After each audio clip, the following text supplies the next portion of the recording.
صباح ريال مدريد الغريم التقليدي يخسر من اوساسونا في الالسادار باقدام في اخر الدقائق من راؤول جارسيا بعد فرشه الاستاذ راؤول اسينسيو اللي راح فيها مرج السلام ويجيب الجون الثاني اوساسونا. وزي ما تقول كده ريال مدريد حبيبنا نظف الصداره عشان نرجع تاني، مع ان سبحان الله قبلها قلت ريال مدريد هياخد الدوري، ولكن ريال مدريد يضحكنا الحمد لله ويخسر ونرجع احنا للصداره تاني. دوري توم اند جيري بقى النهارده احنا نكسب ليفاندي 3-0. والله كانت فوره، ضيعنا فوره النهارده من برشلونه.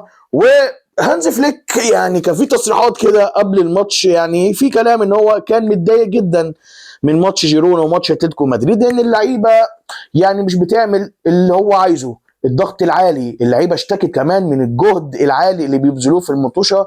اللعيبه مش قادره تنفذ التطبيق، وده واضح جدا من السنه دي وغير على عكس السنه اللي فاتت. برشلونه مش قادره تطبق تنفيذ هانز فليك السنه دي، اللعيبه مش قادره حرفيا، اصابات كتيره جدا، انت مش عارف تلعب كل ماتش، او يعني بالذات كمان مش عارف تلعب 4 أو 5 ماتشات ورا ماتش بالفول سكواد بتوعك. انا هطبق الطريقه دي، واللي عاجبه عاجبه من الاخر، واللي مش عاجبه يشد في حواجبه. واحنا كسبنا بيها 4 بطولات، اينما يجري في الدوري ابطال اوروبا، وكانت على بعد هدف يعني او بعد دقائق والماتش يخلص، لولا طبعا العارضه بتاعت لامين يامال. السلام عليكم ورحمه الله وبركاته يا جماعه، عاملين ايه؟ يا رب تكونوا بخير وسعاده. معاكم حسين من برنامج الفرقه من كام. كل سنه وانتم طيبين، رمضان كريم عليكم.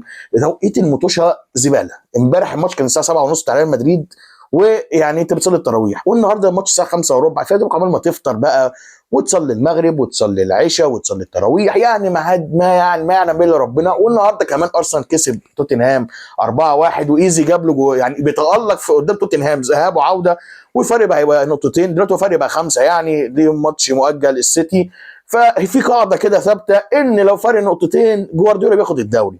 ما علينا يعني. فالنهارده برشلونه يعني ياخد الصداره، وفي دوري هو توم اند جيري حرفيا احنا بنجري ورا بعض، ما تعرفش ايه اللي هيحصل في ايه في نهايه الايه الدوري ده. فيعني كويس احنا كسبنا النهارده برشلونه يعني، او بالاخص يعني نتكلم ان كان نجم اللقاء هو كانسيلو. من وجهه نظري انا اللعيب، انا اتكلمت عنه ان هو شغل مطلقات، اللي هو جو صفقات رابعه يعني اللي برشلونه بيعملها دي، اعاره وبتاع وحاجه يعني انا ما بحبهاش. بس النهارده الراجل هو بالنسبه لنا هو مان اوف ذا ماتش، مع ان فرانك دي يونج واخد اعلى ريت النهارده 10 من 10، جول و116 باصه وخلق 4 فرص والكلام ده كله. بس انا شفت كانسيلو النهارده بجد، يعني الناحيه الشمال هو دفاعيا كانسيلو مش هيديها لك يعني تمام، بس الناحيه الهجوميه الراجل عمل الجول الثاني لفرانك دي يونج، وعمل كوره لليفاندوفسكي اللي جت في العارضه. طبعا هو ليفاندوفسكي سابها يعني، فجت في العارضه. وانا عايز اقول لك ان برشلونه بيبدا المطوشه دي ناقص واحد، اذا كان ليفاندوفسكي او حتى فيران توريس. الجول الاولاني اللي عجبني جدا ان برنان جاب الجول عن طريق تيست من ايريك جارسيا. النهارده كمان ان هانز فليك ما بداش بكوبارسي ولا بالدي، انا حاسس ان هو كان يعني مريح الدنيا يعني، ومريح كمان ان بدري خد التصريح الطبي بس لعب في الشوط الثاني. ولمسه بدري يا جماعه بتفرق قوي يعني بجد والله العظيم. بس نرجع لبرنان، انا مبسوط ان برنان جاب جول، مبسوط ان برنان بدا يشارك. الواد ده من السنه اللي فاتت من ساعه اصابه الرباط الصليبي في ماتش رايو فايكانو ده، انا مبسوط له. والجون طبعا العالمي اللي جابه في ماتش بتاع ريال مايوركا، الفرشه اللي فكرني بيها اللهم صل بالخير بقى ميسي وحبيب قلبنا يعني. فان هو يجيب الجول الاولاني والماتش يعني زي ما تقول ايه، احنا لازم نكسب الماتش ده عشان نسعد الصداره ونفكنا من جو توم اند جيري ده. بس بعد كده يعني فرص من برشلونه، ليفاندوفسكي يضيع، ورافينيا برضو كمان يضيع يعني في نفس الكوره ضيعنا كوره ما تضيعش يعني يا جماعه، بتاعت رافينيا اللي صدها الحارس، وليفاندوفسكي يعملها واحده كده من تحت لفوق يعني تيجي في الارض ترجع فوق، تيجي فوق العارضه. بس عايز اقول لك ان اول 20 ثانيه ان ليفانتي كان هيجيب فينا جون يا جماعه. ليفانتي يعني بجد لعب على كونتر اتاك، ولعب على مسات التسلل اللي هي كان بيشتكي منها اللعيبه اللي هم مش قادرين يعملوها بسبب البدني، وان هانز فليك خلاص يا جماعه هو الراجل مش هيغير طريقته. كذا كوره ان ليفانتي النهارده بجد كان ممكن يطلع الشوط الاولاني بجولين 3 على الاقل، لولا ان اخوان جارسيا كان فايق. بس لان ليفانتي كان بيلعب على الايه، على المسات التسلل ويكسر الخطوط الدفاعيه، بسبب طبعا ان احنا بنهاجم جدا ومش عارفين نعمل الاوفسايد تراب، او مش عارفين نقف صح من الاخر يعني. بس الفكره ان كان في حاجه غريبه، انا كنت شايف ان كوندي وكانسيلو يعني كانوا الاقرب الى 3-5-2، انا كنت شايف كده يعني. كوندي على اليمين متطرف، وكانسيلو طبعا على الشمال، وإيريك جارسيا كده مثلا، وجيرارد مارتن في الملعب بقى ايه فرانك ديونج يساعد معاهم. اولمو تمام، برنار اوكي، بس برضه ما فيش الدعم الكافي لدفاعات نادي برشلونه. دي برضه من اسباب ان اللعيبه اشتكت من القصه دي. لان يا جماعه كان بدري بيعمل ايه في القصه دي؟ بدري كان عنده الميزه ان ياخد الكوره من خط الدفاع لخط الهجوم ثواني قليله جدا يوصلك بالكوره قدام، فده كان بيخفف من دفاع برشلونه. وكمان كان الميزه طبعا السنه اللي فاتت عن السنه دي اللي جوان كتير كنا بنجيبها وما كناش بنضيع الفرص كتيره دي. السنه دي انت بتحاول تكسب على قد ما تقدر، فرق جول جونين. ف يعني بدري هو كان حاله الوصل ما بين الدفاع والهجوم، وخف الضغط على المنظومه الدفاعيه لنادي برشلونه، لان هو كان اللاعب الوحيد. وفعلا ده بانت قوي في الشوط الثاني ان بدري يا جماعه ياخد الكوره منها 4 5 يبقوا حواليه، يكسر بكوره واحده يجي منها جون على طول، او يعني على الاقل يعني كريت تشانس يعني. فالشوط الاولاني زي ما بقول لك يعني جبنا كمان الجول الثاني برده من اسيست كانسيلو، كان بالنسبه لي هو نجم اللقاء، بس هي ادوها لفرانك ديونج يعني، و10 من 10 على فرانك ديونج. انا يعني يا رب فرانك ديونج ده يفضل ايه يلعب لقدام او يشوط. يا جماعه في كوره في الدقيقه حاجه و20 قبل الجول الثاني بعد ما ضيعنا كتير من الفرص، يعني ان ديونج عنده التفكير الاولاني ان هو يباصي ما يكريتش حتى تشانس، مش لعيب ريسك. انا بتخنق منه بقى في القصص دي. يا عم ديونج انت لعيب كوره كويس تمام، انا يعني بتخنق منك اكيد ساعات، وساعات في ماتش امدح فيك وساعات في ماتش اذمني فيك، بس انت روح للجون شوت. اخر مره شفت ديونج بيشوط اصلا على المرمى بجد يعني، انا اللي انا متذكره في الدوري الاوروبي قدام نابولي كسبنا فيه 4-2، الشوط العالميه اللي عملها دي، وكان جون عالمي. ما تجرب تاني، ما تجرب تاني، بدل بقى هي القصه تاخد الكوره ترجعها لورا يا اما تلعب للجنب. انت رايح للجون جرب شوت، جرب يلعبها باص ثرو عادي يعني. هي لو اتقطعت يقول لك هي اتقطعت منه اهو.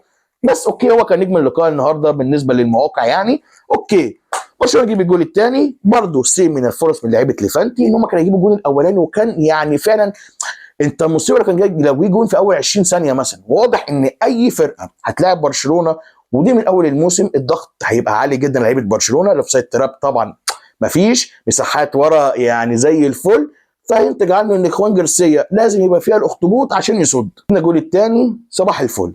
عندي مشكله واحده ان لازم يريح لامين يامال، ان النهارده كان اوت. لامين يامال النهارده كان مش موجود نهائيا، وانا قلت من الماتش اللي فات ان هو لازم يرتاح ويدي روني برداتش شويه.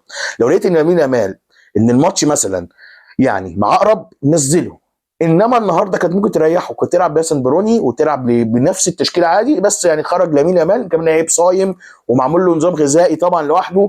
فالواد لازم يرتاح شويه لان واضح ان هو مش قادر يا جدعان، مش يعني عايز يرتاح شويه. اللعيب الوحيد اعتقد السيزون ده من بعد الاصابه هو بيلعب ال 90 دقيقه، خرجه في الدقيقه حاجه و80 يا جماعه مش هينفع يعني. ده لازم يريح شويه زيه زي بقيت زي كوندي مثلا. زي السنه اللي فاتت لو كان كوندي طبعا يعني كانش بيريح خالص لولا الاصابه طبعا، الماتش بتاع اللي هو بتاع انتر والكلام ده كله. فانت محتاج واحد زي لامين يامال طول الموسم. انت هتلاعب يعني انت خلاص انت بتنافس على كل البطولات، ترجعت للدوري الكاس، انت ماتش ده هيبقى مش بدني بقى يعني، هيبقى بدني بحت ولازم تطلع فيه كلين شيت وتجيب فيه 4 تجوان، ودي تبقى صعبه اكيد. او يعني ممكن الله اعلم يعني ان برشلونه يقلب الطاوله لو اللعيبه عايزه تعمل حاجه. انا وجهه نظري كده، وهانز فليك بقى وهو بقى وخططه والكلام ده كله، بس لسه ده 3 مارس. فلامين يامال لازم يرتاح حرفيا من الماتش الجاي يعني اديله مثلا نص ساعه في الماتش. احنا في اجواء رمضانيه فيها صيام كتير للواد ده ولسه صغير 18 سنه. الثاني بنحاول بقى ايه نجيب الثالث والرابع الكلام ده كله، ومحاولات من ليفانتي برضو نجيب اجوال. والله خلاص بقى يعني عارف احنا كنا قاعدين بنفطر وبتاع بنتفرج على الماتش صباح العسل بقى، احنا كسبانين خلاص والصداره لينا. وكنا يعني برضو ايه قلقانين شويه ان ممكن يحصل لنا ريمونتادا عادي جدا زي ماتش جيرونا، زي ماتش جيرونا اللي يعني اللي اتحرق فيه دمنا بسبب الحكم وبتاع، بسبب ادائك في الشوط الثاني والكلام ده كله. بس يعني انت دلوقتي خلاص ان الكره بتضحك لك بقى، خلاص بقى كمل على نفس التراك ده.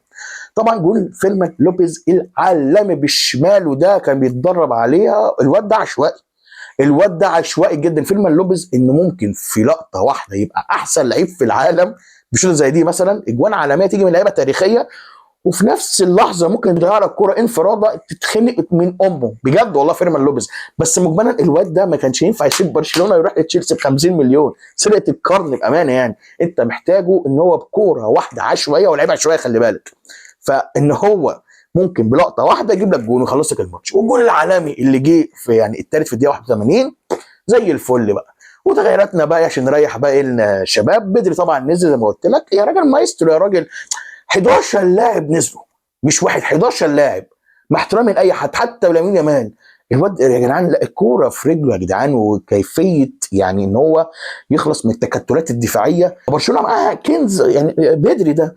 يا ريت بجد اتمنى يعني ان احنا نلعب من نفس السكواد الكامل ده في ماتش اتلتيكو مدريد او ماتش الدوري. يعني دلوقتي انت الفرق خلاص، يعني انت بقيت متصدر الدوري، فرق اكيد دلوقتي بقى نقطه. فدوري توم اند جيري ده يعني هيخلص. يعني بص لحد دلوقتي بمستوى ريال مدريد ده ان هو ما ركبش الدوري وانت رجعت، الكوره دي بتحب هانز فليك، ملاش يعني تفسير غير كده. والله الكوره دي بتحب هانز فليك بسبب الراجل اللي هو فيه ده وعدم الصفقات اللي بتجيله وكلام كتير اللي احنا اتكلمنا عنه يعني. بس ان انت ترجع للصداره ده يعني يدي ان يعني امل ان انت تاخد الدوري، نشوه الفرح ترجع تاني للعيبه ان الدوري لسه في ايدك. الكاس بنسبه يعني 99% انت بره، فبتلعب على دوري ابطال اوروبا اللي انا طبعا زي ما قلت لك مش مبشر خالص انت تاخد دوري ابطال اوروبا ولا حتى 9 نص نهائي. ده يبقى انجاز لهانز فليك بخط الدفاع ده. برشلونه يرجع للصداره تاني، لسه في ماتش الكاس، لسه في دوري ابطال اوروبا. اتمنى ناخد زي ما قلت لك الدوري والكاس، بس هي دلوقتي الدوري في ايدك، الكاس مش في ايدك. فرق 4 كتير قوي قوي قوي، ومستحيل يخشش فيك جون في الكامب نو، مستحيل. يعني لازم تكسب 6-1 على الاقل او 5-1 بقى، تخش بقى في اكسترا تايم وبتاع والجو ده. بس كده فبرشلونه يرجع للصداره تاني بعد ما ريال مدريد نضفها لنا كده. حبيب قلبي ريال مدريد، اتمنى ان برشلونه ياخد الدوري ونكسب ماتش اتلتيكو مدريد، حتى لو يعني ما صعدناش للنهائي نعمل ماتش عمرنا بس. ودوري ابطال اوروبا انا مش محتاج الا لو صعدنا دور نص النهائي، ده هيبقى انجاز تاني لبرشلونه. لا من وجهه نظري انا، ولو خدنا دوري ابطال اوروبا يعني ده لو يعني الكون كله ما معانا، لو خدنا دوري ابطال ده بجد هانز فليك زي احسن مدرب في التاريخ في ظل الظروف اللي بيمر بيها برشلونه، والكلام اللي انا هفضل اقوله طول عمري او في طول الفيديوهات دي. بس كده وصلت اخر حلقه، تعملوا لايك شير سبسكرايب وزر الجرس. مع حسين من جنب الفرق من كام. رمضان كريم عليكم، اشوفكم في فيديوهات جايه. سلام عليكم.